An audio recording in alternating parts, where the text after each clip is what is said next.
Magandang araw po mga kababayan, kain ng Pinoy po muli at ihahandog po namin sa inyo ngayon ang dinengdeng na may saluyot. Masarap po ito po isang Ilocano specialty. Samahan niyo po kami. Magpakulo lamang po tayo ng tubig. Yan, pag kumukulo na po yung tubig, siguro mga 2 baso lang po yan. Lagay na po natin ang sibuyas, bawang. Hindi po tayo magmamantika rito. Wala po tayong gisa-gisa. At ilagay na po natin ang kamatis. Yan po. Haluin lang po natin. At ito po, hayaan lang po natin itong kumulo. Pabayaan lang po natin na yan. At ngayon, lagyan po natin ng bagoong na isda. Yan po.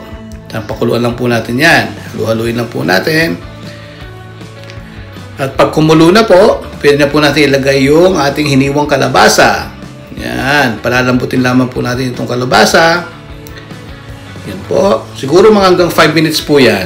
Pagka lumambot na po yung kalabasa, ilagay na po natin yung ating hiniwang ampalaya, yung okra. Yummy! Napakadaling lutuin lang po nito. Yan po, at atin pong palalambutin muna ang ating gulay. At pag okay na po yung okra at saka yung ampalaya, lagyan na po natin ng paminta. Kayo pong bahala kung gusto niyo maglagay ng asin, no? Dahil meron na pong bagong na isda ito, no? Sa inyong panglasa. Yan po, at pag medyo okay na, ilagay na po natin yung dahon ng yung salbos ng kalabasa at yung bulaklak ng kalabasa na pinatas po namin sa aming garden kanina. Yan, at pagka naluto na po ng kaunti, siguro mga 2 to 3 minutes yun, idagdag na po natin ang ating saluyot. Yan po. Halu-haluin lang po natin. Napakasarap po nito. Kayo pong bahala kung gusto nyo magdagdag ng tubig dyan, ha? Yummy.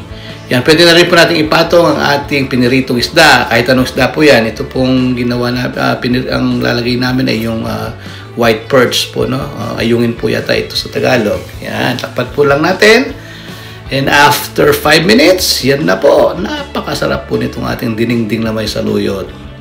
Yummy!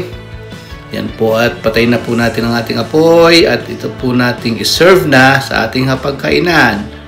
Maraming salamat po muli sa inyong pagtangkilik sa Kain ng Pinoy palagi. Hanggang sa muli po.